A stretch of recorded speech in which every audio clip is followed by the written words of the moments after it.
Now, there are dysfunctional group personalities, and you will see these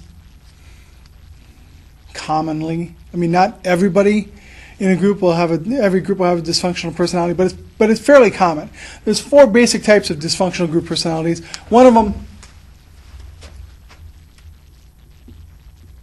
self-server.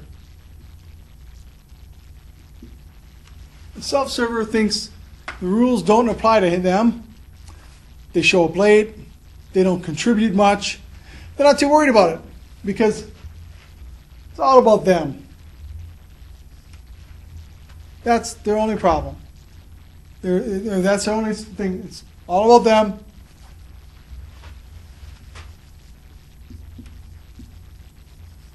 You got the motor mouth.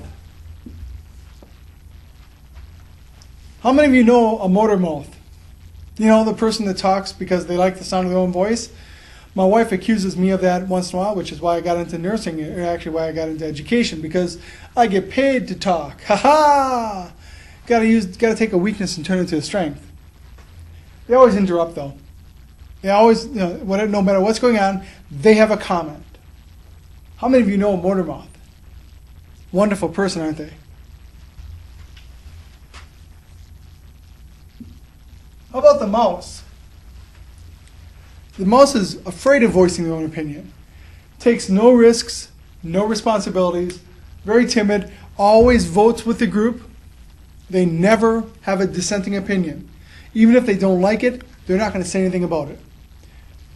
They're they're a mouse. They run along the corner. They don't want people to notice them. Fly under the radar. How many of you know a mouse? How many of you are a mouse? It happens. By the way, all of these happen in students too. Not all at once, but it happens.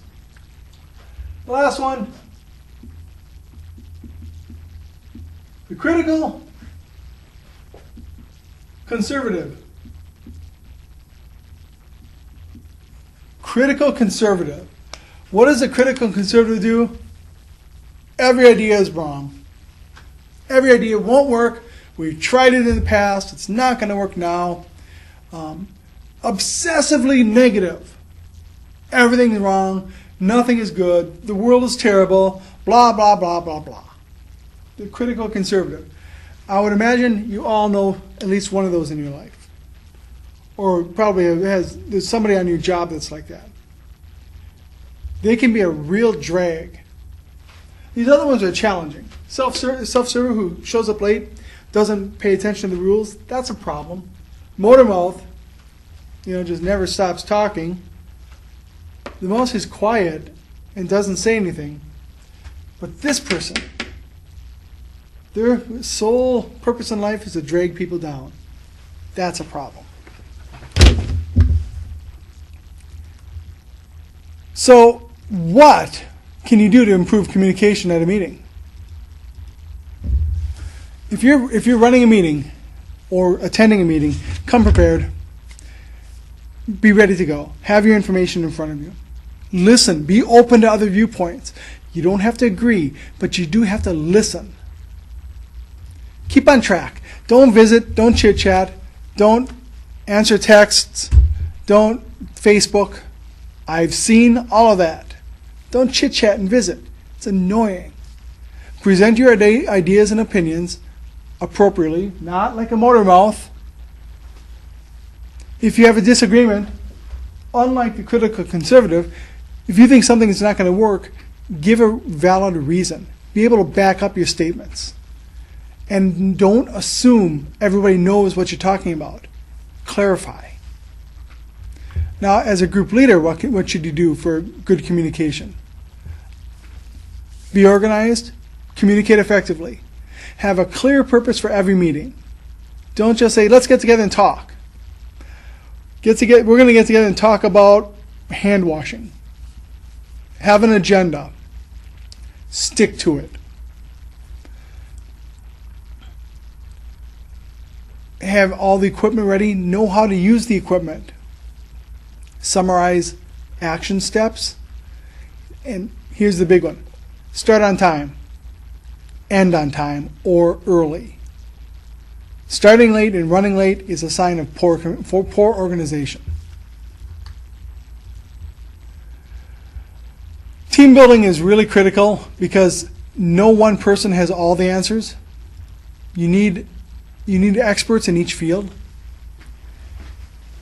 But here's something else that's very important. Communication styles. And I talked about this earlier. Talked briefly about it. Communication styles. There are three types. Passive. Passive would be the most, right? They get pushed around.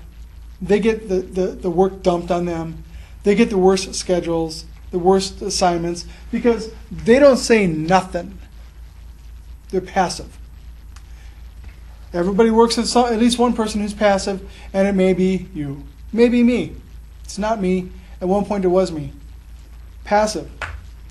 Now, in the group's mind, it's nice that, especially in the leader's mind, passive people can be good because they never complain.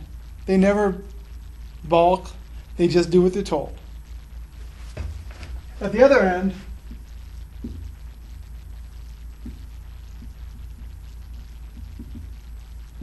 aggressive. Passive on one end, aggressive on another end. And if you can't read that, it says aggressive. This person puts their own needs first. They communicate in an angry, dominating way. They are sometimes bullies. Sometimes they just expect to get whatever they want. An aggressive person will take advantage of a passive person every time. And a passive person will let an aggressive person take charge. In between, and I can't spell it. Let's try that again.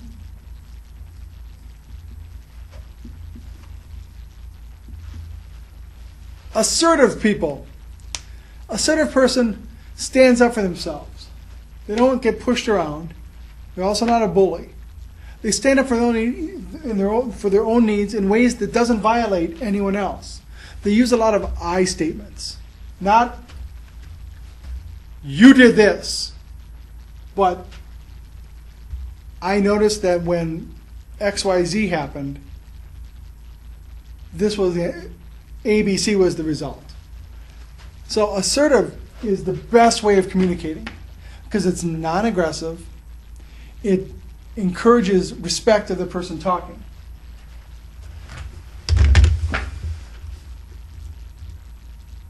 So why aren't more nurses assertive? Because many nurses aren't.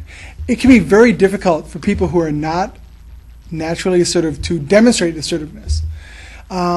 Nurses sometimes have a hard time believing in their own rights and feelings and needs. Many nurses are trained to listen to other people and take orders.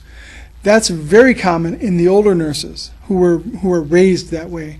I think it's less common now, but it still is relatively common of nurses. It takes practice. It takes a lot of practice to become self-aware and demonstrate assertiveness, but not aggression.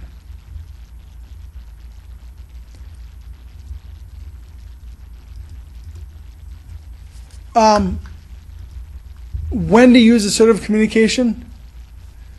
When somebody's giving you an expectation and you don't feel you can do it, you need to be assertive when you say no. You need to be assertive when you accept criticism and compliments, and when you're giving criticism and providing feedback. Now, we all get criticisms and we all get compliments. I never want to hear anybody say, if I say to you, nice job on that IV placement.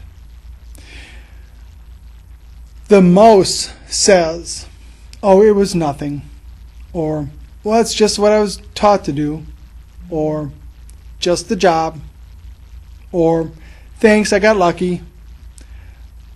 That's all passive. What I want you to say is, thank you, or I'm glad you noticed, or I'm glad you appreciate my efforts. Those are assertive. Not aggressive, but they're certainly not passive either. It's important to be assertive whenever possible, because when you're not, you will get taken advantage of.